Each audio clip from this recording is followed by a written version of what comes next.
Yo, yo, yo. Welcome back to another episode of Run the Tape. It's your boy Liam. It's your boy Kai. Griff. Welcome back to another episode of Run the Tape. 3 dudes, 1 game, and all the tape. Excited to be back. Let's get right into it, man.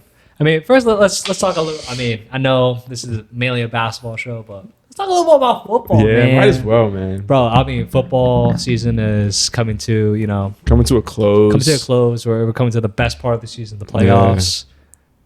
Dude, this wild card weekend has been insane It's been so crazy, far. bro. It's Close been game after crazy. close game, coming down to the last play for a lot of games. Like, You can argue this is one of the best wild card rounds in NFL history. Oh, no doubt about it. Yeah. Each game has come down to the last drive besides one, and really close games. I mean, I will say for me, it was each team that I expected to win did come out. I don't know if I'm just that great, but I mean, these teams, just like overall really good games, high scoring, high drama games from start to finish. I mean, from the Packers Bears game, which Caleb Williams, my guy, called it. showed his true colors, man. He's a He baller. knows how to perform, man. In the fourth quarter, putting up 25 points. Yeah.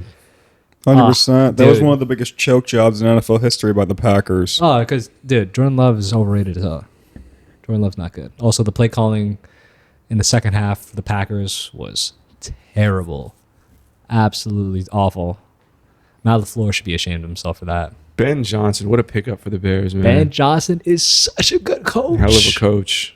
Really is. Oh, my God. He's phenomenal. Turn that bro. organization around within a year. Single-handedly, bro. Yeah. Single-handedly. Like, the Bears owe him so much, man. And I don't know if you saw Caleb Williams' speech after the game where he was just like, he was emotional talking about the impact Ben Johnson has made on the team. And, rightfully so. Hey, I'm always for coaches getting credit. Yeah. You know what I was saying? I'm always for coaches. So that was awesome to see.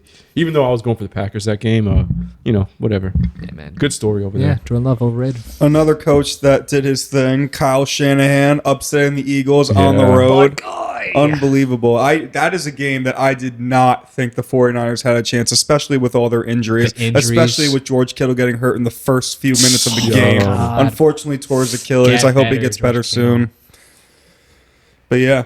Dude, yeah. Well, every what- single game, you look at the Rams, Panthers. The Panthers put up a fight. Yeah. What, A 31 very young points? team. It's unbelievable. They were actually the biggest underdog to host a playoff game in NFL history. Really? 10.5 points. I mean, they had a pretty rough season. I mean, their team went 8-9. Like, Yeah. Their division was just so trash. Like, there was 3 teams in their division that went 8-9, yeah. including them. So I think this is a team that sticks around for a while, though. The Panthers are decent. They got a nice young defense. they're up and coming. Their defense is getting better. Bryce Young has improved a lot. Their receiving core, Ted McMillan, has come out and become not a star yet, but a star to become. You can argue they have the best running back room in the league as well. Yeah. Rico Dowdle and Chuba Hubbard. Juba Hubbard has been both 2 great running backs from the man. So, I mean, they're definitely an up-and-coming team in a bad division. Hopefully they skate around the Bucks for years to come. So, we'll see, man. We'll see. But, hey, I love the direction that they've been going, considering how poor they've been in recent years. Yeah. I think we're all in agreement also that we're rooting for Josh Allen to get his first Super Bowl. I think it's time. I think this is his I know year I to do am. it. As New Yorkers and as just, like, Josh Allen lovers, Yeah. dude, we're definitely rooting for This is the year, man. Josh No Pat Mahomes, no Joe Burrow, no Lamar. This is the year for the Bills to go out and get it. Like, Come on. don't really have an excuse this year. Obviously, they're a bunch of good teams, and they have their flaws, but basically all the teams to stop the Bills are gone. Yeah. If this wide receiver room could be just an average wide receiver room, they can do it, man. Josh Allen, I mean, last game was damn near carrying that entire team, man. For sure, man. On his freaking back. Yeah. And that defense looks a little shaky out there at times, but hey, if they can hold up, they're playing against great teams for the rest of the year. So But another team I want to tip the cap off to is the Jaguars. Hell of a fight in that game. Going into the season, people didn't expect much of them. Liam Cohen, another coach who turned that organization around, right, within one season, made them, people thought the Jags could go all the way this season, and they played a phenomenal Bills team. Went down to the wire. Went down to the last play of the game. Yeah. They lost it. But I just I like what the Jags did this year. Yeah, I also do. Like I said, Liam Cohen was probably the biggest reason to their success this year, man. Obviously, Yeah. like Travis Hunter didn't really pan out that well this year. Obviously, like he was a rookie, so we'll see what happens there. In time. The expectation was really high on him. Of course, I mean, you Yeah. traded a lot to go get him. Yeah. Obviously, like non-QB trading up a few spots to go get him. Like they invested a lot in him, and we'll see how he turns out. But overall, this team is something up and coming. I mean, For sure. I've always been a pretty high on Trevor Lawrence, and Me too, man. A lot of people aren't though. a lot of people aren't, rightfully so. He's been up and down throughout the struggled. years, but like I think definitely- he threw 2 interceptions last night. yeah. But Which is still, not good. I mean, we'll see how the Jags do in the upcoming years. But yeah, good year for them, man. Let me Yeah. ask you a question. Who do you think has more pressure to be in the championship game? Josh Allen or Jalen Brunson? I think it's Josh Allen. I think it's Josh Allen too. Josh Allen is the MVP. He's arguably one of the top 3 players in football. And I don't think Jalen Brunson's No, at that no level. argument. Yeah, You can no argue argument. that Brunson has a lot more around him, though, than Josh Allen. Josh Allen's offense is pretty depleted right true. now. I mean, when it and comes to so is his yeah. defense. Their wide receiver room and their defense has been really, really bad. I think But- that's why it's a good question, but I think just Josh Allen has been too close too many times where it's just like it's just overdue. And the fact that all the teams that have taken him out are gone now as well. But, pressure's on both of them, really. Yeah, I agree. It's the same kind of way. Wow, fumble. Same kind of way. Just like, dude, like Josh Allen has gone so far, so many times, and it's finally his year. It's finally his year to actually turn it around, and we'll see if he's finally able to do that, man. Break But, this Bills Mafia curse, man. dude. Yeah, the Bills fans are dying it. for it, man. They've been asking for this for decades. Yeah. I don't think there's a fan base in any sport that deserves a championship more than the Buffalo Bills, especially after what they went through in the 90s. No. Yeah. That is genuinely so heartbreaking what they went through in the 90s, man. 0-4 in the Super Bowl. Yeah. 0-4. This franchise needs something, man. It needs something to really spark them up. And obviously, Josh Allen, their savior. They have one of the best fan bases as well, man. Like Bills Mafia. I have literally taken classes in college that study fandom, and we focus heavily on Bills fans. That's how hard they go for their team, man. Dude, yeah, no. Bills to the core. They bleed They in Buffalo, bleed man. that, man. Bills Mafia, man. It's a thing. Bills Mafia is a thing. How many other fan bases have their own name for the fans? Yeah, it's a whole culture, man. Yeah. To be a Bills fan, and I went to college in upstate New York. Yeah. It's a crazy culture out there, man. It's a crazy culture seeing Bills fans, and like it's just so much fun to be around. And like, hey, man, it's finally time for them to get something. But like, hey, we might not see Buffalo if they win a Super Bowl, but hey. Yeah. Also excited to see, man. Also excited to see, but Yeah. Also, I'm excited for the rest of these NFL playoffs, man. Very excited. Definitely. Yeah. Definitely. Let's get into this. Let's get into some NBA, Let's man. get into some basketball. The bread and butter. Yeah, what y'all want to see? First off, I want to talk about a little bit of recap. I want to talk about, our thoughts go out to Bill Kennedy. One of the good refs out there. Obviously, the first openly gay ref, which is always, good for the league. Going out with an ACL injury, that sucks. Hopefully, he'll be back, soon, and just keeping him in our thoughts and whatnot. Yeah, man, out indefinitely for the season, man. Like obviously, like you said again, great referee, very friendly around the league, Yeah. very well respected, and just see him go out like that was very unfortunate. And like for referees, I'm surprised he's one of the few that have sustained like a major injury like this. Obviously, like referees take a huge toll on their bodies.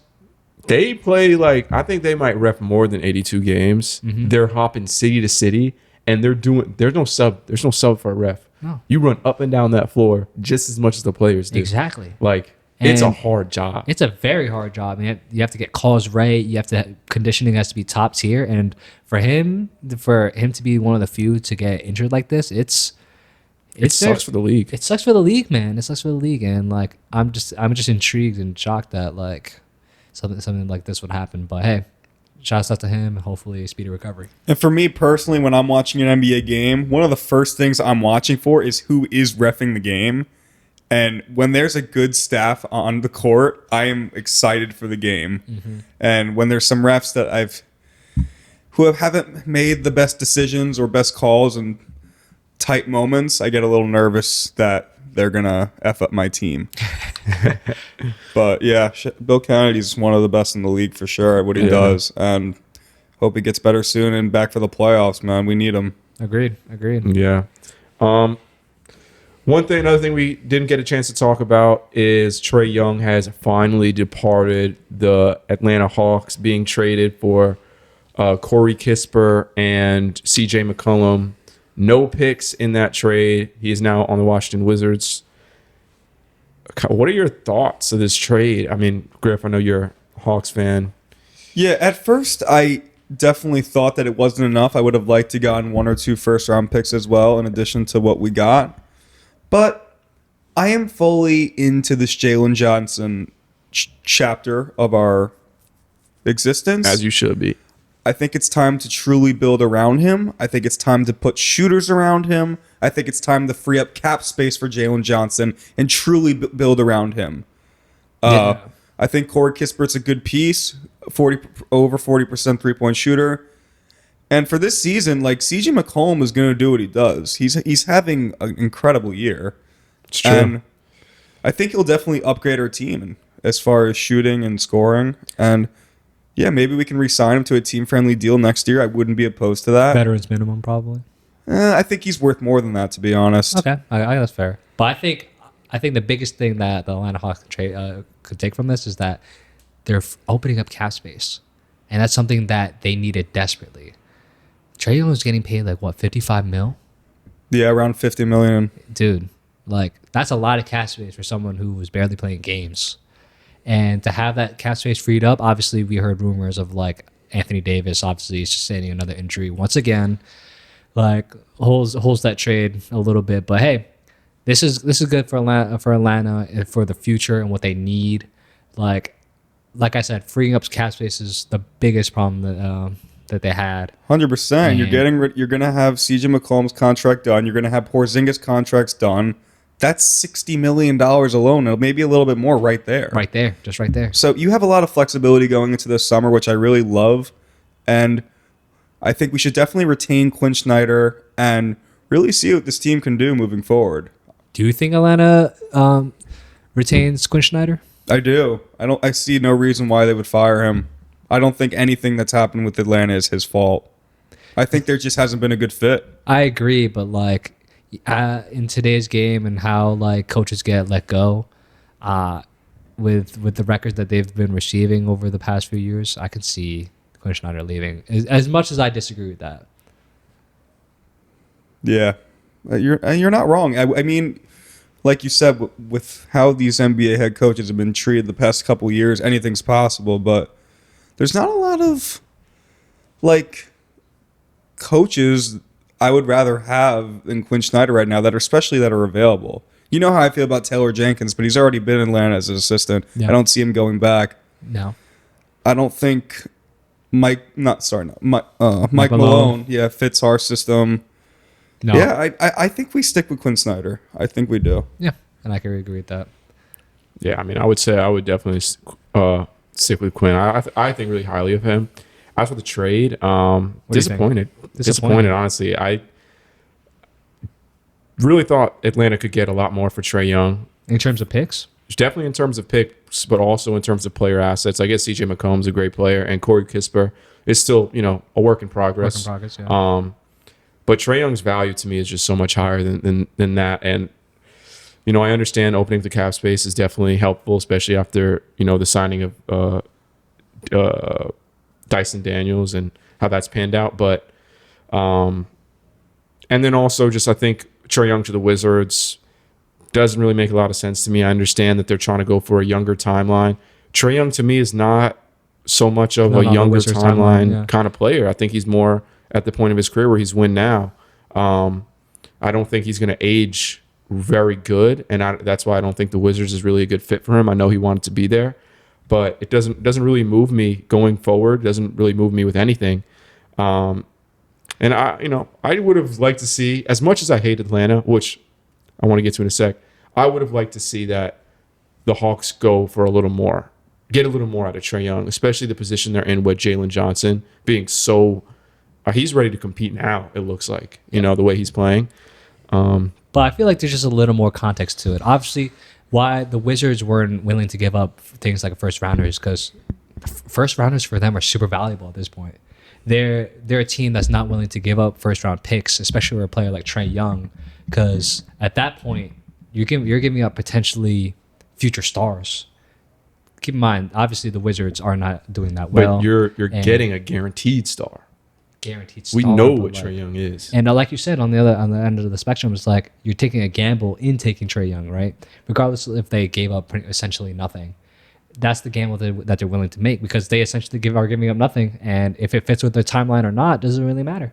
At the end of the day, they're not really, the risk is... You're saying Atlanta's giving up nothing? I mean, no, the Wizards are giving up nothing. You're giving up CJ McCollum and Corey Kispert. I mean, if you're the Wizards, you take that. Yeah, exactly. You take that all day. But like at the end of the day, it's like it's a risk that you're willing to take. If you're giving up a first, you're giving up essentially a lot, especially for that franchise. For a franchise that is looking to get a lot of value in those first round picks. Possibly, but you're also like, in terms of the first round pick, I understand how valuable it is, especially to a team especially as for low. that team. Yeah, especially for a team with the record that the Wizards have. And you can't. The Wizards are gonna. Of course, I'm never gonna crap on someone for getting the best deal they can. But you're getting a guaranteed star in Trae Young, and because of that, I think the Wizards fleeced the Atlanta Hawks.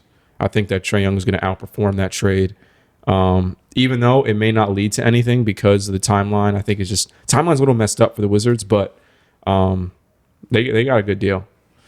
I don't really understand this timeline thing you're saying. Trae Young is still only 27 years old, and he's joining a Wizards team that has a decent young core. Trae Johnson, who was drafted last year, is an incredible shooter and a great shot creator. You have Alex Sarr, who's actually the league leader in blocks per game currently, one of the best rim protectors in the league, a great post defender, and just a freak athlete overall. You got Bub Carrington. Yes, he's had some ups and downs, but he's still a decent prospect. You have guys that could potentially be really good down the line, and Trae Young is just going to make everyone around him better like he does. Yeah. I would not be surprised if the Washington Wizards were 7 or 8 seed next season. I can agree with that as well. Their future looks bright. Their future does look bright, especially with the addition of Trae Young. And this team is a team that has a lot of cap space. They can eat a contract like Trae Young's. And going forward, I think it just makes perfect sense for both of them. For a team that's willing to give it up and a team that's willing to take on a contract like that, both great. I think a pretty relatively even trade, if I'm being honest. I agree. Yeah. I think it's time to move on. Jalen Johnson's the future. Let's build around him. Yeah. You think it was an even trade? You don't think the market for Trae Young was low? I think, especially considering what it's also just Bane went for. Yeah, but I think it's also just like considering where these teams are. It's like, what else were you gonna get from any other team? It's like, at least like with this Wizards trade, you're giving you're willing to let that contract go, and it's like, okay, as long as we're getting that for the future. They're willing to settle with that, and I think that's okay. Let's also not forget that Trae Young, obviously, he's a 4-time All-Star and one of the besides Dominique Wilkins, probably the greatest Atlanta Hawk of all time. Yeah, but there's a lot of rumors that people don't like playing with Trae Young. That's a big rumor, and maybe he's not the best locker room presence, and maybe he's not the best leader. And that's coming from a Hawk fan. Yeah, I haven't heard those rumors, but if that's the case, that's definitely something that they need to look into. But yeah, I heard like Richard Jefferson saying something. Like he was hearing speculation that he wasn't a good locker room presence. I don't know, man. Think about how many head coaches Trae Young had in Atlanta.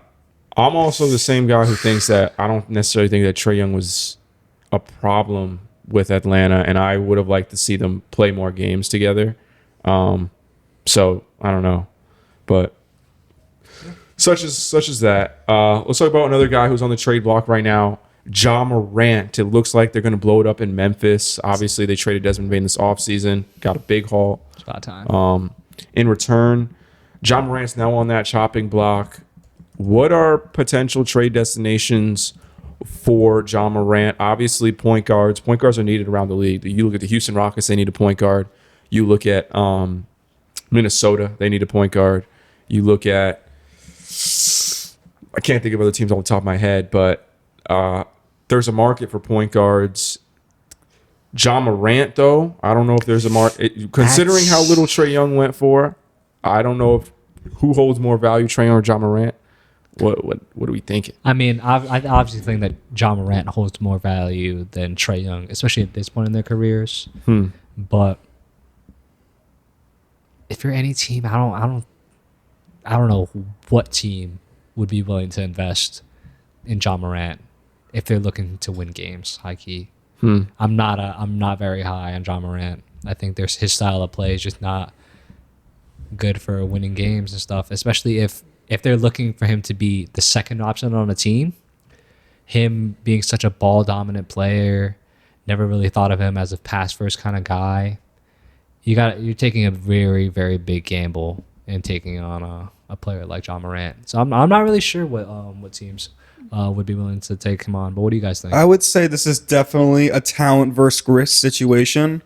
I think that Ja Morant is an all NBA talent and has shown that in the past. He's a dynamic player, has a lot of different strengths, but his availability and recent performance dips are definitely concerning. Off the court issues, 100%. And the fact that he's getting paid $45 million next season. It's a lot of money. What team is willing to take that on? You would have to be a lower end team that has a lot of cap. And like the Bucks?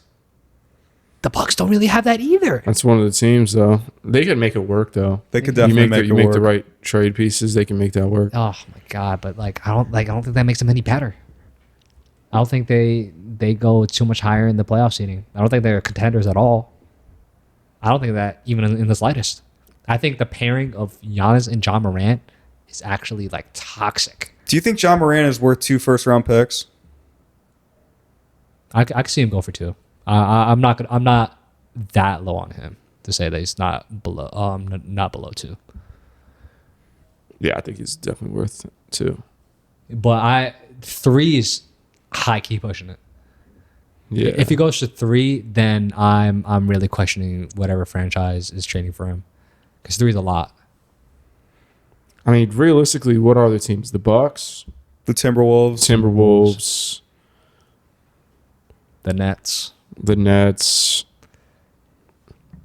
There's really not that many options. There's really not that many options, man. I saw the Rockets be tossed around, but I don't think that makes sense. I saw the Heat. The Heat. With potentially having some kind of Tyler Hero, Ja Morant package. I don't hate that. I really don't. I think Heat might be the best, just also based on he's not going to be, bullshitting in the locker room with the Miami Heat. 100%. If anyone's going to turn this guy's career around, it's Eric Spoelstra. Pat Riley. Are you kidding me? Yeah. Or you can get Ja Morant, Bam, Hero, Powell. You're gonna have to give something up, but Khalil Ware potentially. Oof, that'd be. But if they get Khalil Ware, do they get rid of Jaren Jackson as well? Oh yeah, but I've seen reports that the Memphis Grizzlies they're blowing it up for real. I think they're gonna blow it up. Wow, man, we talk about a team that was a 2 seed 3 years ago now, and they blowing it up. It's a shame, man. Yeah, shame. Memphis has a really, really good young guard, though. Rookie Cedric Howard has been unbelievable. Arguably the best rookie so far this season. So you can make the argument. There's a lot of, honestly, this is a good rookie class. This is a great rookie class. I love this rookie class, man. But Cedric Howard is just he does so many vet stuff, man. He does all the small things really well, and just a gritty guard that can go, go get you a bucket, which is always a good thing, man. He's a great defender on and off ball. Great shooter, mid range and 3-point. Good finisher. Great motor. Good mentality. I like him. I think it's time to blow it up in Memphis and start fresh. But Jaren, you think even blowing it up, you think they should get rid of Jaren Jackson? I do. Definitely. He has a lot of value. Like full rebuild. I also agree that he has a lot of value. He definitely has a lot I of think value. he has more value than You Ja think Morant. he goes for 3 first-round picks? Yes. Jaren Jackson Jr. is worth 3 first-round picks. Yeah, I think that's fair. 100%. 4 first-round picks? I think it's 3 in a young asset, in my opinion. That's the way I feel. You know what? If someone calls for Jaren Jackson Jr. and 3 in a gives young me that, asset, I would take that. I would take that as well. Dude, 3 that's a good load of That's picks. a good load of picks. His defensive presence alone is unbelievable. I mean, we're talking about defensive player of the year, man. A guy who 100%. wins games. You don't based think on he's his an defense. impactful defensive player? I think he was an impactful defensive player, but I don't know. I'm not the highest on his defense. So then why are you giving up 3 first-round picks for Yeah, him? switchable big, bro. I think a switchable big means a lot, but like, what gives me is like his offensive, like his rebounding ability is so piss poor for a center that that throws me off heavily. When you're averaging 5 rebounds a game for your career, that's a problem to me. That's a really big problem to me. That's fair, but like switchable big. If you're looking for like a player to get like a center, especially to give you, is he a center? Power forward, center. He's been playing a lot of center this season.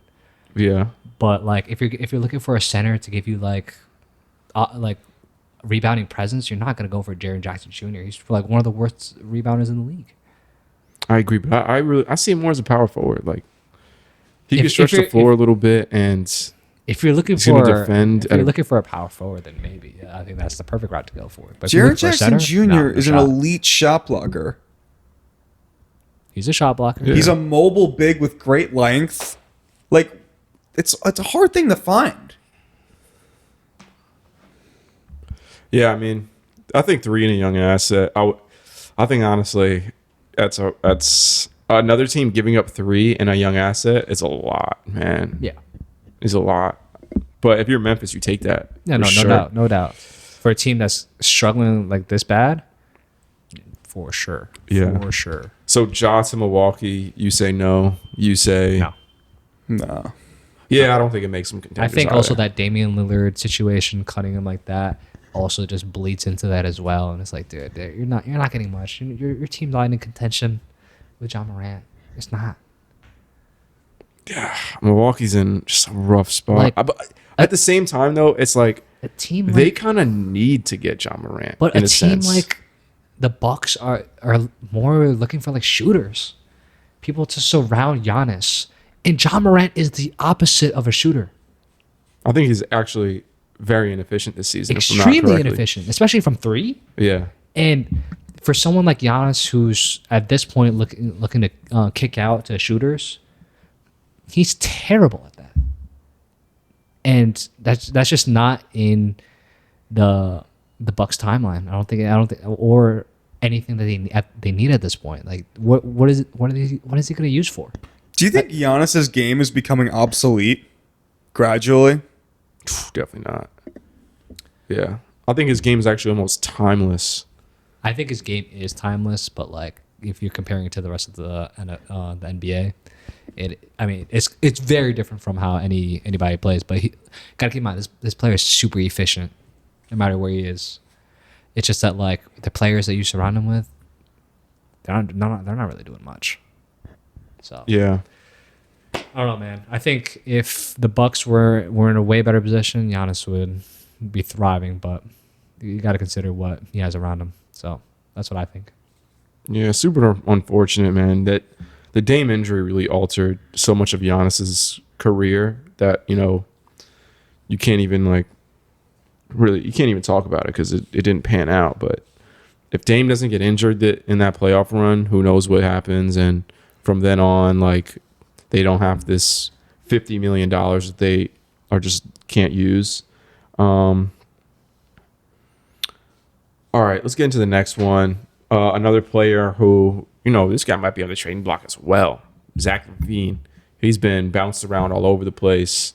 I don't know what his numbers are looking like this season. I haven't caught enough Sacramento games, but Yeah, he's averaging 20 points, 3 rebounds, 2.3 assists on 49% from the field.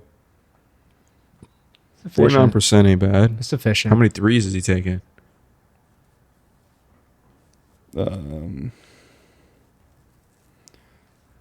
He is taking... Because that's the thing about field goal percentage. Like 50% could be good or bad depending on the player. Because if they're taking a high volume amount of threes and their field goal percentage is 50%, He's taking you would say 7 it's a good. game. 7 a game. Wow. What's his 3-point percentage? 38. Okay. That's really good. That's good. But it's like he's a ball dominant player. Really ball dominant. Really ball dominant. He can't like you said, he was averaging 2 assists per game. Yeah. 100%. Someone who's can't do anything off ball, and someone who needs the ball to be effective. And it's like, what team needs a player like that to put them over the edge? I think plenty of teams can use something like that. And that moves on to our next question. Do you think Zach LaVine can be the second or third best player in a championship team right now in the modern NBA?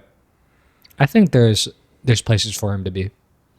Honestly, I think a team like the Denver Nuggets, I think that steps him up into another level. Obviously, the Cam Johnson thing hasn't really worked out that well. Yeah. Let's be honest. Hasn't really turned out the way that they wanted. He's averaging 6-7 points per game at this point. Really fleeced them as a Nets fan. Really fleeced them, high key. But Yeah. a team like a player like that kind of like goes into that like Michael Porter role. Well, what they had with him in that 2023 run. I think. He's just an offense. Like Zach LaVine's just an offensive unit, and I think a team like that who already has playmaking, already has also players like Jamal Murray. I really like that Denver take because I feel like what Denver has always desperately needed is a third option that can go get a bucket. Right? Michael Porter Jr., in his time with Denver, he wasn't getting you the bucket the way that he is now in Brooklyn. Zach LaVine is a guy who, wherever he's gone, he's been able to get you a bucket. Obviously, his weaknesses have been extremely ball dominant, really bad passing. I don't want to say bad passing, but it's not a key point of his game. Exactly. It's not a key point of his game. He's a lot more of a chucker. And I feel like for Denver, with a lot of the pieces that they have shooting around them, not really concerned, but they need a third guy that can go get you a bucket. So when they play teams like OKC and whoever they play, you don't just scout for Jokic and Murray. I think in that situation he could be a third option. I don't think there are many situations where he can be though. No, I agree with that. I completely agree. I think the Nuggets would be a great fit. I think the Rockets would be a great fit because Cam Johnson and Jabari Smith Jr. have been bad this season. Yeah. Their field goal percentage is bad. Their 3-point percentage has been awful this season. Zach LaVine is a microwave scorer, and he's one of those players that it's very rare in the league to find right now that can just go off for 30 at any given night. He's an explosive scorer, an elite shot maker, a transition weapon, explosive athleticism, dynamic finisher, attacks the rim with ease. And honestly, I don't like that you were crapping on his playmaking instincts because he has that when he needs it. He showed that in his career that he could be a playmaker. Fair. Perhaps. Fair. I think Zach LaVine can be a third option on a championship team. If he's given the right opportunity, he could thrive in that role. That's fair. Agreed. I don't think there are many teams where he could be. Like, I don't think if he goes to LA, not that they're in contention. I think him going to LA would be a disaster. You see, that would be a nightmare. That would be awful. Oh my God. That would be hideous. I wouldn't even want to watch Lakers games. Just shut the TV off. Yeah, it would be 100%. Turn the TV off. Drake all day. Kendrick all day, baby. K. Dot. But, yeah. Honestly, Nevermind is Drake's best album.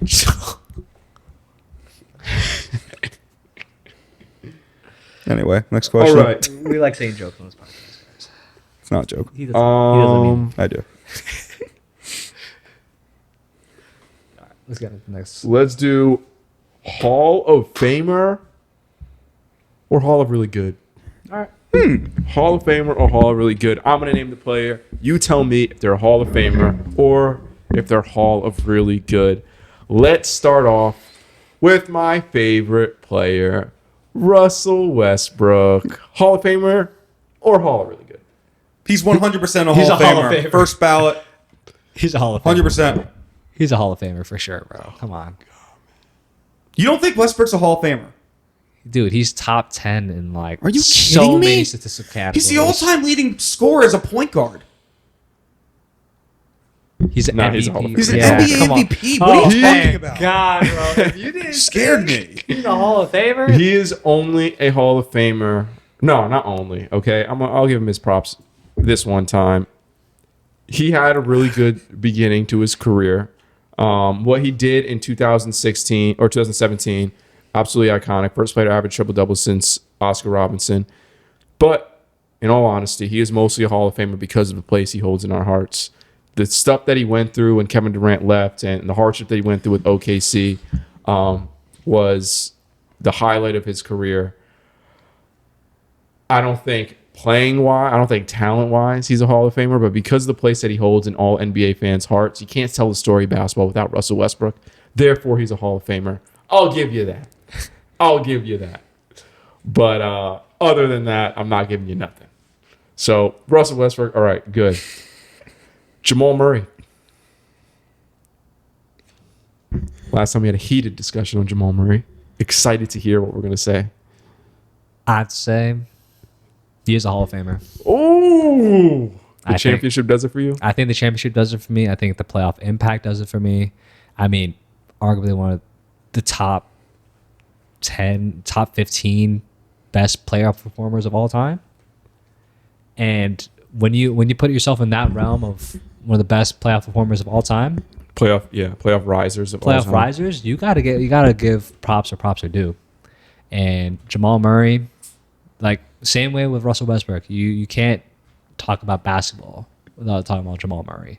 From 2019 to 2020 on, one of the best point guards in the league, bro. Scoring wise, phenomenal. So yeah, give me Jamal Murray, Hall of Famer. I also think Jamal Murray will be in the Hall of Fame, especially the fact that he has probably 2 to 4 more very solid years left.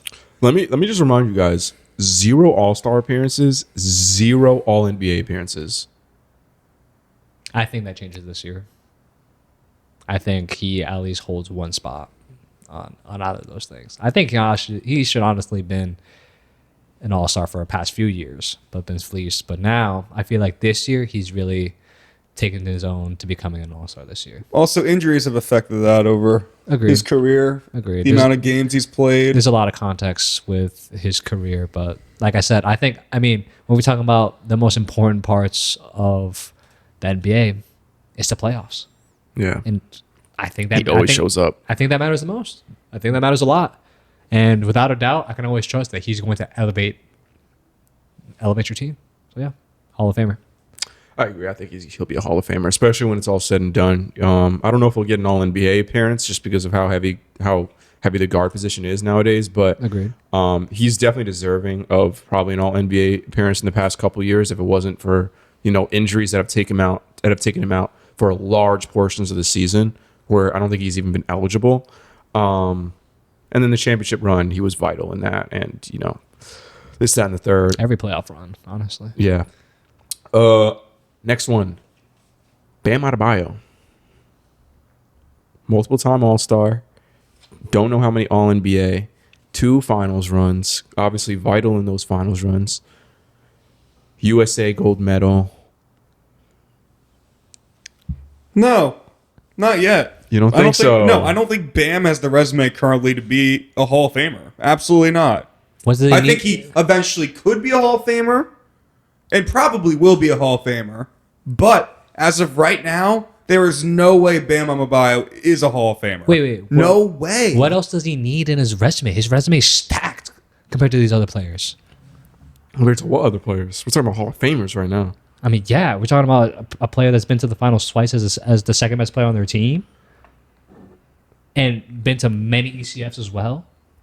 gold medalist. We're talking about Hall of Famers. Two-time man. gold medalist, by the way, mind you. Two-time, really? Yeah. Okay, yeah. Okay, but I'm still not regarding Bam as one of the greatest bigs ever. Like that's what Hall of Fame means. I think he's definitely, as of right now, Hall of very good. He's been arguably top 5 center in the league for the past, what, like 5-6 years? I'm not doesn't putting move him in you my at all? Hall of That's Fame. fair.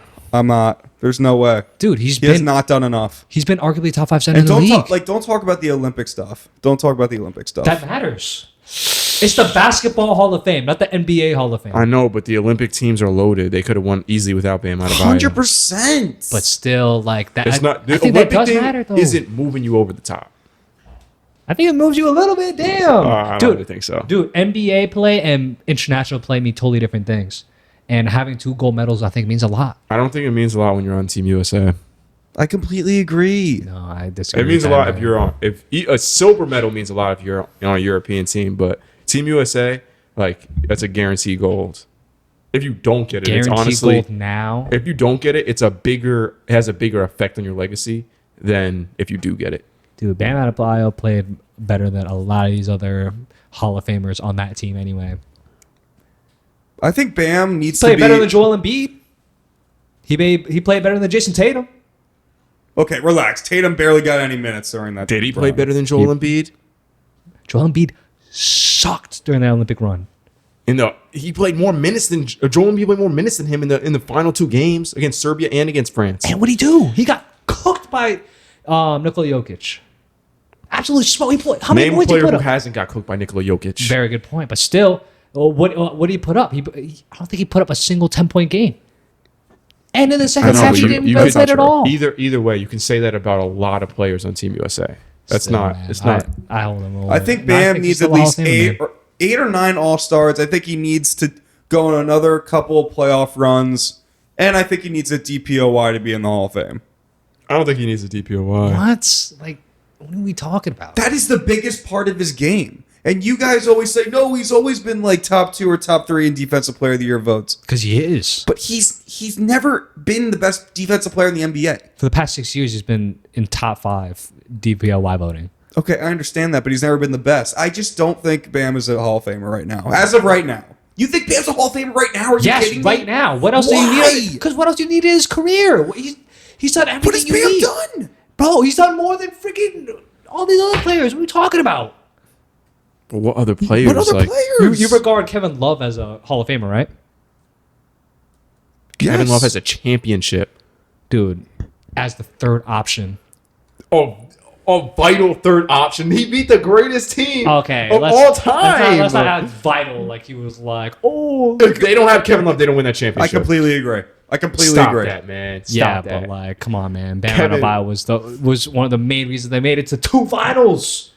They don't make 2 finals, not Bam. How many did they win?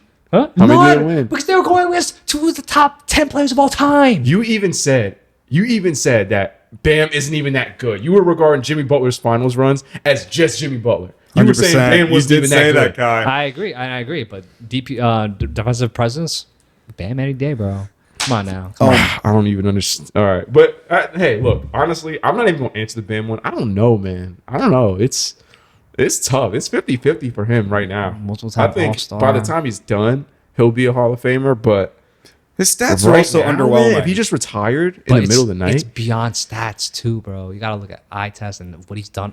In eye the test, game. eye test for Bam? Come Are you on. kidding me? Come bro, you can't go from Jimmy Butler did everything in those finals runs to now Bam eye test wise is phenomenal. on. You don't It's- think he's done? You think he's done nothing? Like, what are we talking No, about? I do think he was vital in those finals runs. Oh. I think he was very important. But I think like What do you think during those final runs? Do you think he did nothing? Of course he didn't do nothing. Of course. he was just obviously their starting second big. best player. Was he the second best player on the team? Yes. Was Bam Adebayo the second best player on that 100%. on every single finals run? Not against the Nuggets. Who was the second best player? Caleb Martin. You're smoking crack right now. You're smoking Caleb crack. Martin. Are you kidding me? Caleb Martin had a great bro. He was unbelievable. I- Are you it was kidding Great, me? but dude, It's hard to super say, man. streaky, bro. Super streaky. Come on now. Bam will never win a championship. I'm telling you right now. And that's fine. That's fine.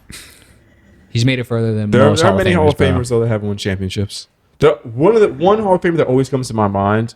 This guy, obviously, his impact outside of basketball was massive, but Yao Ming. I knew you were gonna say Yao Ming. Yeah. A 7-time All-Star didn't do nothing. Yeah, but didn't do nothing doesn't give the context of Exactly. There's context to it, right? One of a significant international basketball player has expanded the basketball game. Like, there's a lot of context and continuity to Yao Who do Ming. you think is a being Hall better of Fame. player, Bam or Yao Ming? Accolade-wise, is Bam by a mile, right? I'm asking who you think is a better player. It's Yao Ming. That's what I think too. I completely agree. Who's better, Charles Barkley or Bam? Come on, it's Charles Barkley. I'm not that dumb. I'm just talking about guys who haven't won a championship. I'm not trying to disrespect Like you. that's just stupid though. Like that's not an argument. Like Charles Barkley was one of the best players in the league. All right, let's go another guy. Let's go a little different route. Andre Iguodala.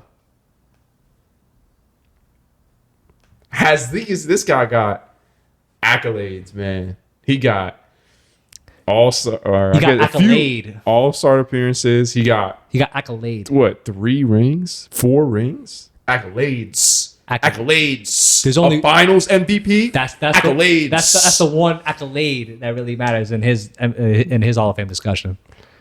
The four champion, or does he have 3 or 4? I don't remember. 3. He has 2022. No, He he's has got 4. He's got 4. He won in He's- 2022, but he did not play in he that didn't- series. Not even, Okay, not so- even a second. We'll count. We'll say 3 for the sake of the conversation. Yeah, we'll give him 4. No, give him 4. Give him 4. All right, He's- fine. He's like their locker room presence, dude. All right. Is He's he a a- Hall of Famer? You have to. I You have low-key to put think him in he is, there. too. I think he is.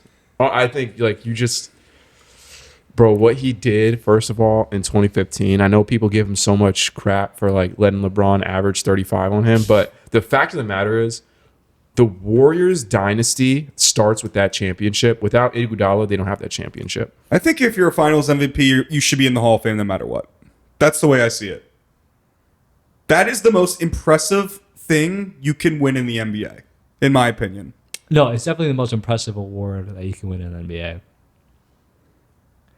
But barring that, I also don't think he deserved that MVP award, the Finals MVP award. Who deserved it? LeBron. Okay, obviously, LeBron deserves. obviously. It's not the way it works, Kai. It's not the way it but works. It's not the way it works. That's You're the trying thing. to. That's the thing. You don't try to rewrite the rules of basketball right now, Hey, Kai. other players have done it before. Well, I mean, one other player's One done other it. player. One other player's done it before. How many years ago was that? Yeah, exactly. A very long time ago. Exactly. Very I long believe it time was Jerry ago. West. Literally the logo. Hey, yeah, that's the logo we're talking about. Don't play. Yeah, I mean, I think that I do think though he was the most valuable player on the Warriors. During that finals run, for sure. So I think you got to put him in. 100%. What are we talking about? It's Andre Iguodala. Yeah, I want Iguodala. I want Iguodala. I think he does go in. Come the Hall on. of Fame, You but can't compare him to Bam. I think Come it's, on. I think it's close. Stop that. You Stop can't that, bro. compare him to Bam. Yes, No. you absolutely You can absolutely- compare him to Absolutely Bam. not. No way. No way. As far as Hall of Fame, I'm talking about the Hall of Fame specifically. No way that those guys are in the same stratosphere. As a player, I agree with you. Bam is a better basketball player. I'm talking about Hall of Fame resume. Hall of Fame resume, Andre Iguodala is on a different stratosphere than Bam Adebayo. How many All NBAs does Bam have? Iguodala, I'm assuming has 0. All stars. Andre Iguodala got 1. 1. 1.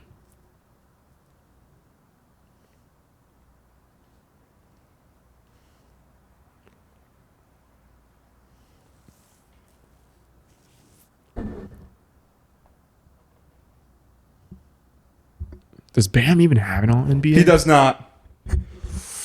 He does not have an All NBA. What are we talking about? That's rough, man. That's pretty rough. Okay, let's go to the next one. Come on. How many All NBAs does Kevin Love have? Can you look it up real quick? Hold on, I'm gonna hear that and then I'll go to the next person. Beginning of his career, bro. Didn't make the playoffs. They're doing pretty good on time.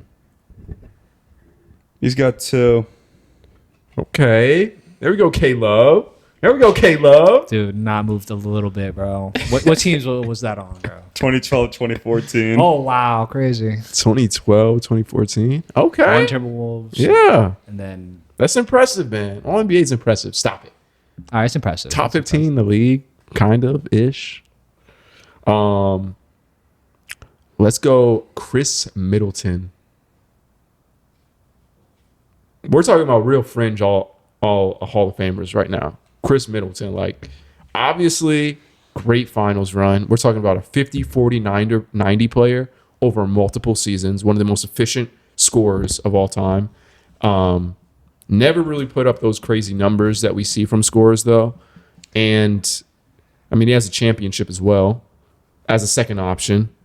I think he does make it, man. I think obviously the Bucks don't win that championship without him. I think he's like the definition of consistency, and obviously like pretty good, like couple time All-Star, I think. Yeah. And really solid, man. Like extremely underrated in NBA history, man. For I agree. sure. Also underrated defender. What really drags him down was injuries.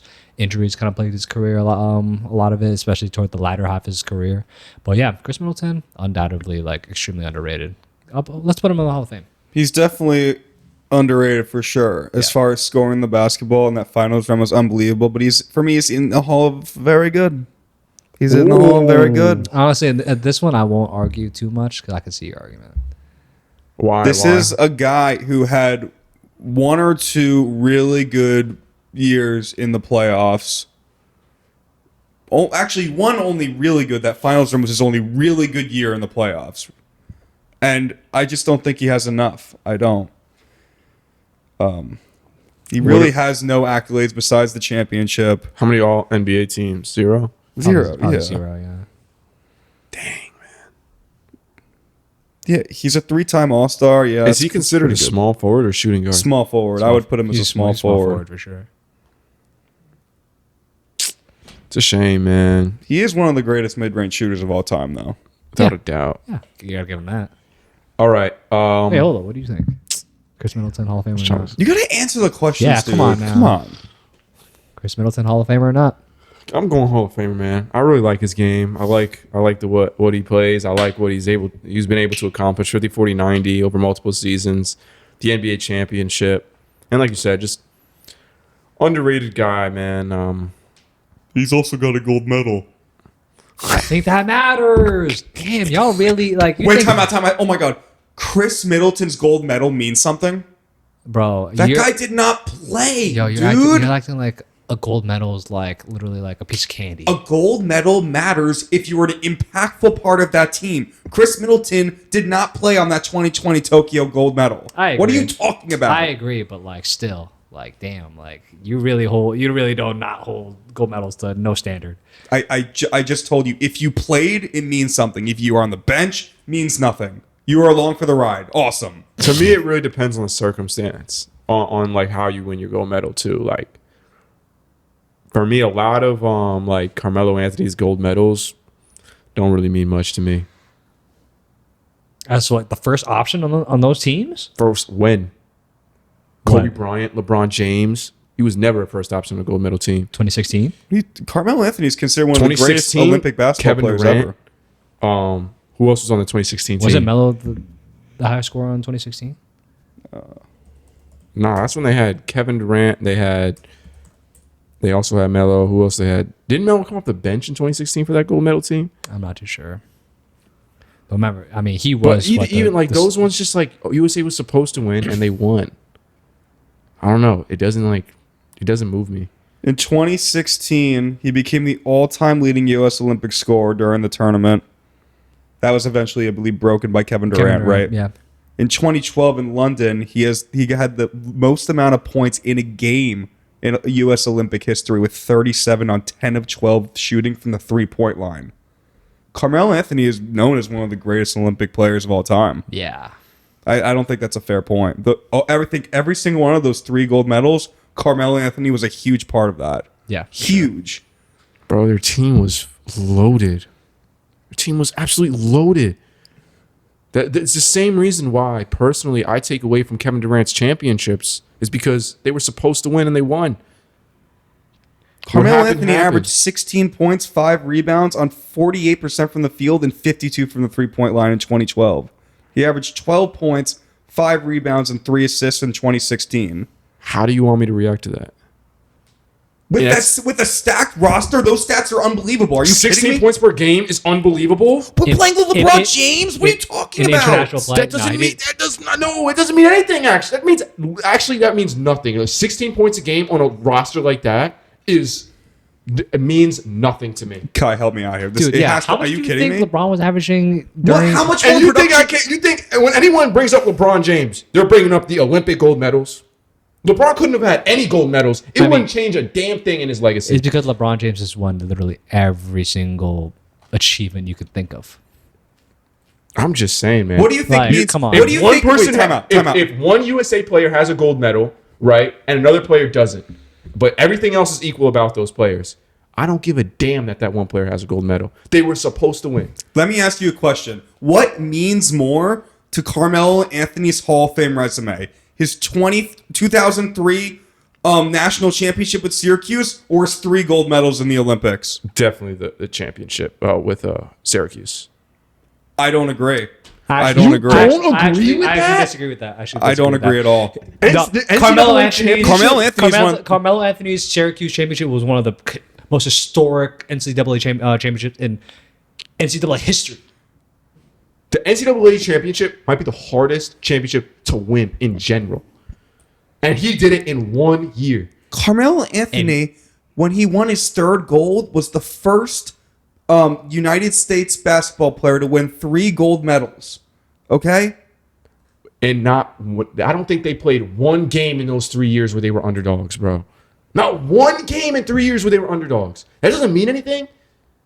It means something to me, man. It means those 3 Olympics, he was unbelievable in all 3 of them, and Crucial. He averaged 16 points a game. How is that unbelievable? That's good. Yeah, it's good. That's in Olympic good play. for FIBA rules, dude. I don't know what to tell you. That's really good for FIBA Holy rules. shit, bro. What did Jokic average last year in FIBA rules? Oh yeah, it's different. Why? Why is it different? Because his team wasn't freaking loaded. When you're talking about Kobe Bryant, LeBron James, prime Dwight Howard, Kevin Garnett, yeah, it's pretty easy to average 16 points and win a gold medal.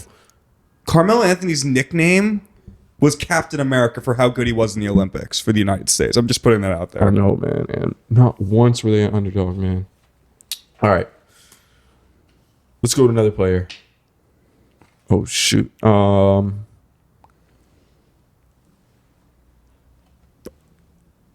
Lopez. I think he's like the definition of Hall of Very Good. I agree. I love Brook I Lopez know. so much, but he's Hall of Very Good. He's the definition. He's like he might as well be like the spokesperson for Hall of Very Good. Like, I mean, great Nets player, arguably Great Bucks player. great Bucks player, but he wasn't he was like the 4th best player on their team. Yeah.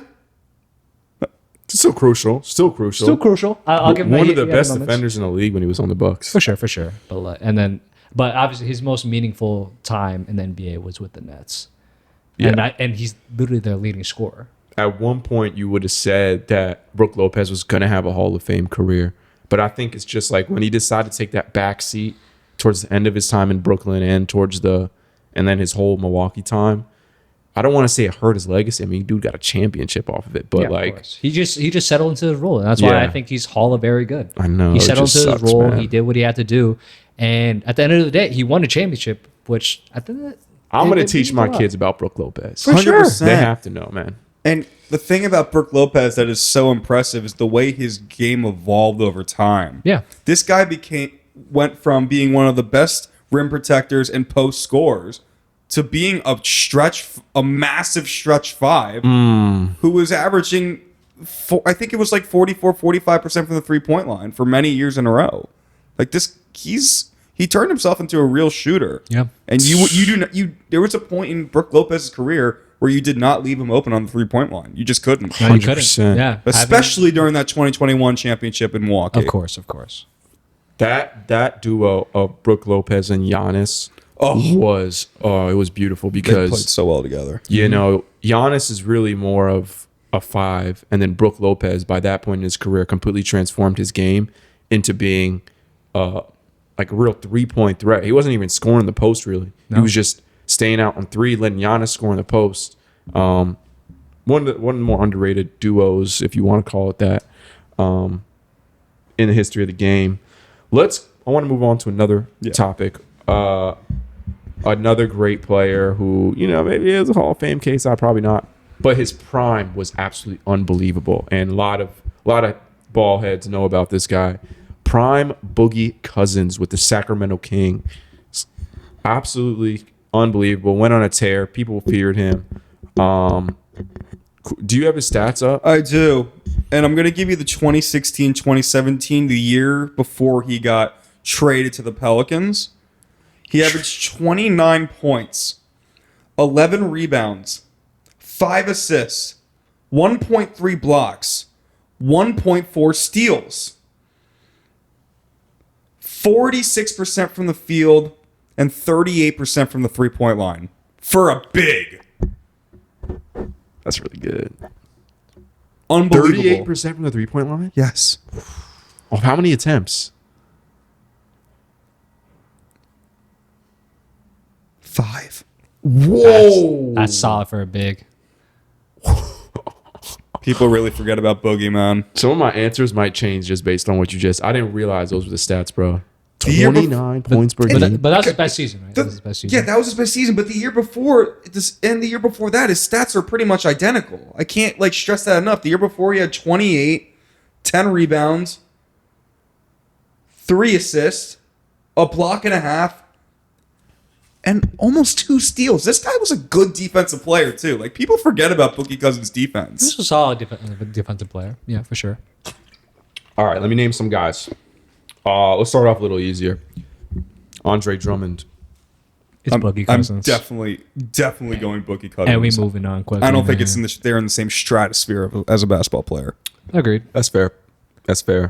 Drummond has aged better though, but I mean, Injuries, one's currently dude. playing. Injuries. Yeah. Come on. that's fair.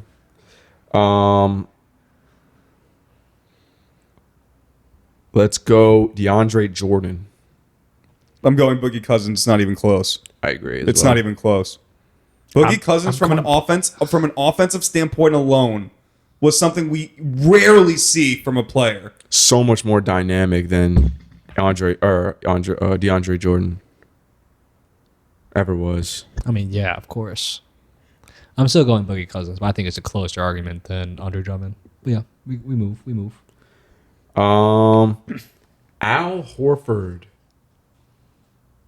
As far as being a better player, Boogie Cousins, 100%.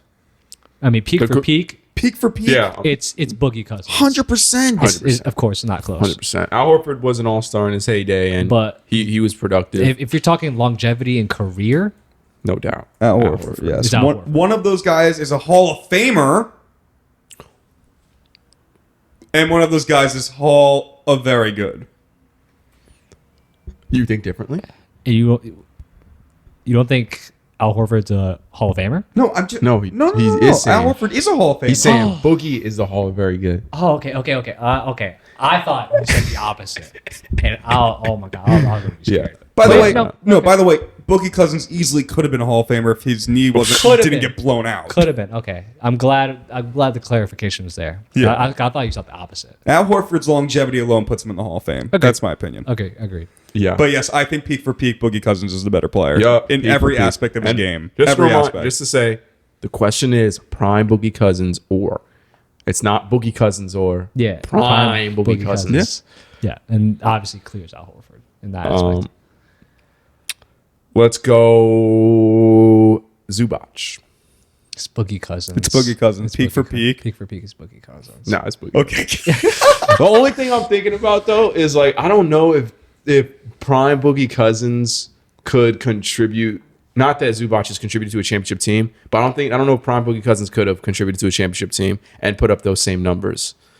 You know, those numbers are inflated because of the roster he had around him. because he's not a first option to a championship level team. And Zubac has a lot to his game, but I'll go prime Boogie Cousins was just a different animal, man. Yeah. Wait, you don't think Boogie Cousins could have been the best player in a championship team? I do not. No. All right, let's continue. Okay. Because there's another player I want to talk about this with. Okay.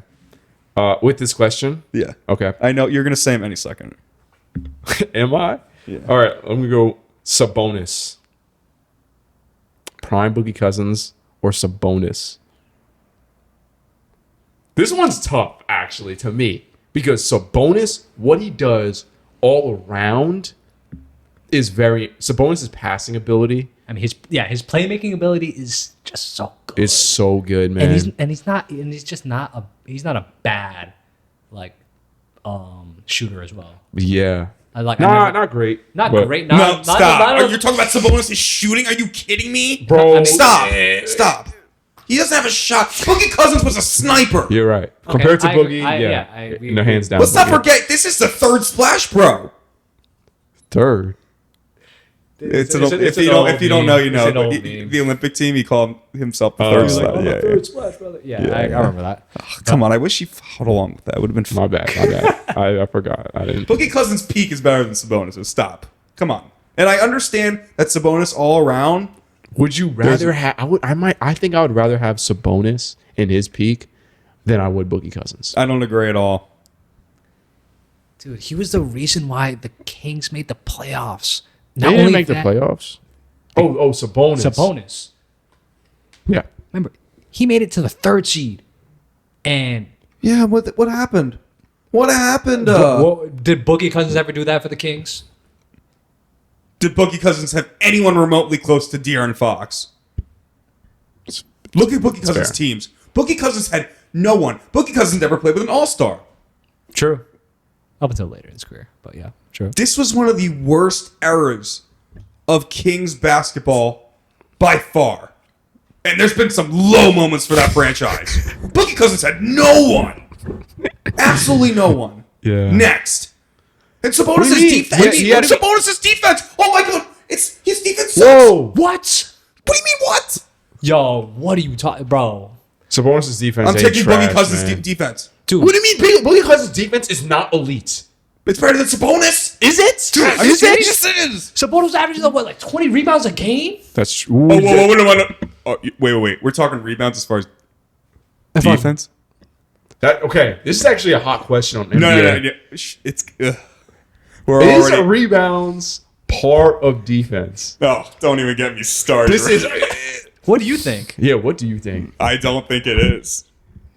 Wow, you don't think it is? No. What do you think? What I do you think it is. Hold on, I'm actually indifferent about this. I want to hear your points. Why do you think it's part of defense? Because having defensive positioning, having be able to scheme up, getting rebounds is a genuine skill, and actually being able to grab rebounds in key situations. That's why a player like Mitchell Robinson is so key. And why he gets minutes on the field. When Mitchell Robinson was on the court, they actually started winning. And Knicks actually started winning more games again. But Mitchell Robinson grabs a lot of offensive rebounds. Yeah. Are offensive rebounds still defense? No, it's not. But still, I think in the same vein, So is offensive rebounds offense? offense for sure. Because of the same vein, also like a player like Josh Hart, another player that also gets a lot of offensive rebounds. I consider that a very offensive level stat. But defensive like- rebounds, I feel like in terms of this conversation, a lot of the times great defensive players get a lot of rebounds. I don't know if I would necessarily tie that to that being a defensive stat though. I completely don't- agree. I think there's 3 categories. There's offense, there's defense, and then there's rebound. so you think rebound is just its own separate thing? Exactly. It's its whole other category for me. It's a whole other entity. I Whole think other that's, entity. I think that's Whoa. fair because first off, rebounds, no one has possession of the ball. You get what I'm saying? So like offense, you got to have possession. Defense, you got to not have possession. Rebounding, it's a 50-50 ball. And it's like 50-50 basketball. Who wins 50-50 basketball? But it's not exactly 50-50 basketball, right? Because like when you're looking at a defense They should get- and how you stack defense and how you rebound, it's like back toward the basket, right? And you're clearing out the person who's clearly on offense, while it's on the other side of the ball, right? And positioning matters when it comes to rebounding, Yeah. 100%. offensively and defensively. But positioning matters in offense as well. Yeah, exactly. And who has the advantage during a shot? The defense. The defense does. But I don't necessarily. But that's true. That's definitely true. But in terms of like it being, I don't know, it being correlated to a defensive stat, you think that's why it's correlated? No, to a Yes, defensive? no, for sure. that's exactly what I'm saying. I was about to say that. You have to think about it from an analytical standpoint. A defensive rebound doesn't tie into a defensive rating or any defensive stat. It's not. That's also a good point. That's also true. That's the way I feel. That's the way I feel. I think this is honestly part of a bigger conversation. Yeah, but that's why I wanted to like wait a bit, but this was a good conversation. Yeah, I agree. Personally, though, I love questions like that. Like, it really gets your mind thinking on like what is something. I looked at you immediately when that. Yeah. I knew that was. All right. Probably something we should talk about after the pod Yeah, ends. exactly. Let's do Prime Boogie Cousins or Rudy Gobert. This one's really tough. I'm going Rudy. Okay, I was gonna say I'm going Rudy. Based off impact. Come on, it's Rudy. I think this comparison, I'm going Rudy as well. Really puts into perspective how important defensive impact is versus offensive production. So many times you see, fans, I'll use the term casuals, they love looking at stats, but, as someone who I don't like to consider myself an analytical basketball guy, Rudy's impact on the defensive end alters games in a way that even though DeMarcus Cousins had great offensive numbers, he wasn't impacting games the way Rudy Gobert was. Rudy Gobert has pirated elite defenses for the past 7 years.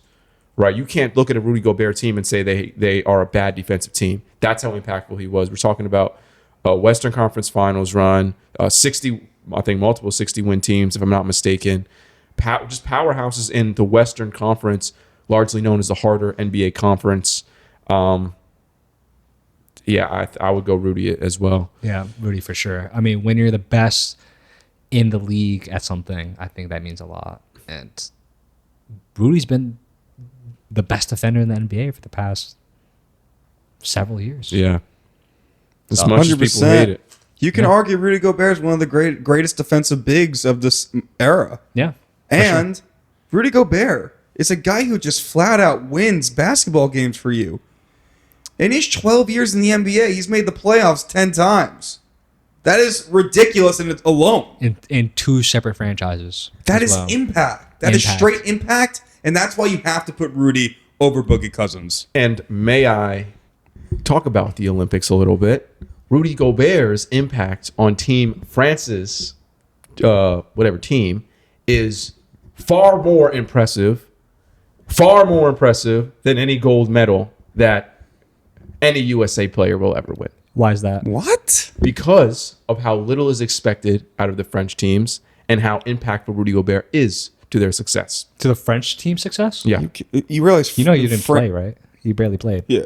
I know. He Rudy didn't play in Gobert the didn't last even one. play. But What are you even talking What are about you right talking now? about? Bro, Rudy Gobert's impact on the French team is more impressive than Carmelo Anthony's gold medals.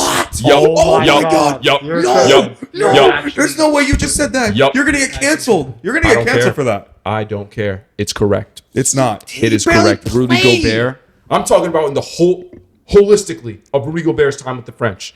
It is more impressive to me and what he's brought them from than what any gold medal means for an American. What has he brought? What has he brought to the French team? He's made them relevant. They weren't relevant. Victor Wembanyama made them Obviously, relevant. that's a huge part of it. No, he is the reason.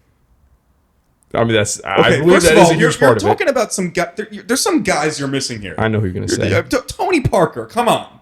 He put France on the map when it comes to French put France on the basketball. map. Boris Diaw. Are you kidding me? Boris Nicolas Diaw, yeah. Batum. Yeah. Are you kidding me? These are guys that put France on the map. It was not Rudy Rudy Gobert is part of that He- conversation. no, stop. He did not put France on the map as far as Stop it, basketball. bro. What are you talking about? I just gave He's you one the of the most players. prolific French players ever. He is one of the most prolific French players ever. But he's not the reason they're like on the map, dude. Come on. Sure, he's not the reason they're Come on on. the map. Fine, I'll concede that. But yeah. Last one, Prime Boogie Cousins or Joel Embiid? It's Joel Embiid. It's Joel. It's Joel It's Embiid. Joel Embiid. Yeah, Joel Embiid is like Boogie Cousins on steroids. Yeah. 100%. Yeah, he actually literally is. Yeah. Boogie Cousins on steroids. Like in every single took facet. took a stretch big and pretty much doubled it. Ran with that. Ran with that. I think I would say Boogie's a better rebounder though. Okay. That's it. That's literally it. That's like the one So thing. basically, he's a better defensive player. Yeah. All right. Last segment? Or we have two more? we're really good on time. We're an hour and 16 in. Do we want to do this one? Small forwards. Oh, small forwards. Yeah, we could just end on that and just like Oh, what about the feud? I think we should go feud. All right, let's go feud. we're Let's try feud. stacking on time, so it might have to be quick. Yeah, we can do this quick All for right, sure. bet. All right. What are we Now calling to this? run the tape feud. Ooh. It's time to play the Run the Tape feud. Run the feud, bro. Run the feud. Run the feud. Bye, guys. All right, this is the way it's going to go. I'm going to ask both of these boys 5 questions, and whoever wins more of the questions pretty much wins. Okay. And this is All right. something we'll get better with over time. Yeah. Like, this is our first time Work in doing progress. this. Work in Work in progress. progress. Work in progress. You want to explain So- the game a little bit? Yeah, I'm going to give you 5 questions, and you're going to answer the question to the best of your ability. Whoever answers the question better wins the question. Okay. There are 5 total questions. Whoever wins the most wins the game. Kai, you have to leave the room right now. I got you. Oh, dang. Yeah, it's fun. It's All right, fun. all right. I'm nervous now. I don't know where to go. And you only get 45 seconds to answer the 5 All questions. 5 questions? And I'm going to be timing Holy it. Gotta be quiet a little bit, or I'll hear you. All right. I'll say it into the mic. I'll say it into No, the you mic. close your ears. Close your ears. All right. Here we go. Question Ready, set, go. Name an NBA team who needs to redesign their logo immediately. Detroit Pistons. Name the most handsome player in the NBA. Kelly Oubre. Name an NBA team that never seems to make the playoffs. Sacramento Kings. Name a country that is going to overtake the U.S. in basketball in the next 10 years. France. Who is the greatest basketball player of all time? LeBron James. All right, 35 seconds. There we go. There we go. There we go. All right, Kai. Wait, do I have to leave or I can stay? No, you can say now. All right, all right. Yo. Kai.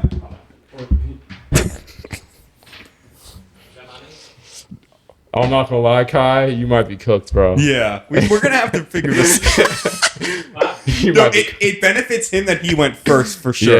Yeah. So we're going to make sure Because the you know how in questions... Family Feud, if someone says an answer, you can't say it again.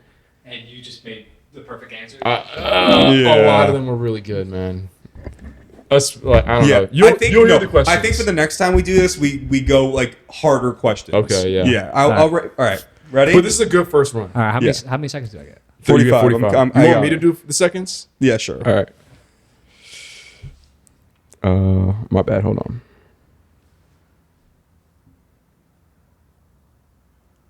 All right, tell me when. Starting now. Name an NBA team who needs to redesign their logo immediately. The Nets. Name the most handsome NBA player. Kelly Oubre. Steph Curry. Name an NBA team that just never seems to make the playoffs. Wizards. Name a country that is going to overtake the U.S. in basketball in the next 10 years. Serbia. Who's the greatest basketball player of all time? Pass. LeBron. Michael Jordan. Ding ding. All right. 1 second left on the clock. First question. Name an NBA player who needs to redesign their logo immediately. Liam went with the Detroit Pistons. Kai went with the Brooklyn Nets. Personally, I agree with Liam here. The Pistons logo could be better. Hey, Yeah. both trash. Both Both trash trash, 100%. logos. I kind of like what Brooklyn has going with the black and white. I've always I kind like of the liked it. colorway, but like, come on, it just says Nets in the Yeah, ball. but the Yeah. Pistons colors are kind of trash, in my opinion, I at think least. so too. I think That's a good point. whatever. Yeah. That's a good point. All right. I agree with that. I agree with that. Next If they brought question. back the horse, though, that would have been fine. The horse would have been fire. If they ho- kept that. If they kept that, Like Motor City, those are good. those Yeah, are those good. weren't bad. I'm Come not gonna on, lie. man. I'm Yeah. saying current. It's Yeah, current. it's current. It's current. It's current. I'll give you that. I'll give you that.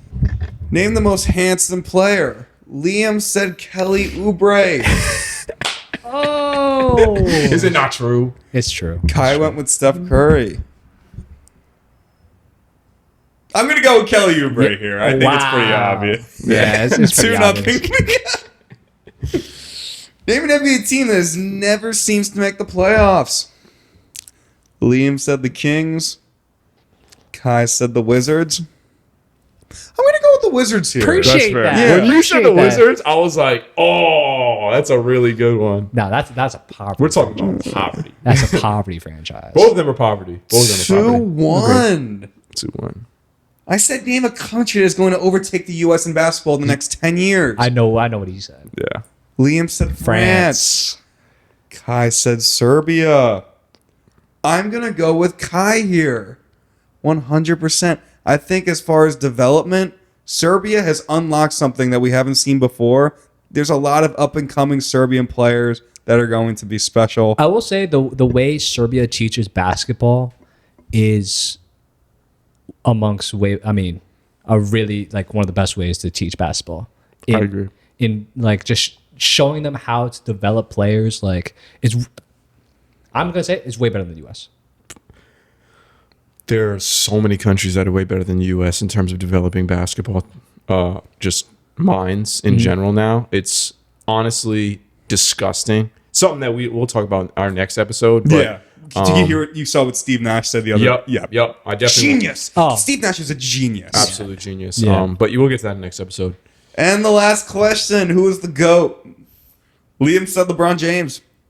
Kai said Michael Jordan. Obviously, he feels this way. Kai did not say Michael Jordan. And Kai it's- was and forced. I'm going to go with Liam here. Oh! Winning 3-2. All right. GG's. Next time, this will be better.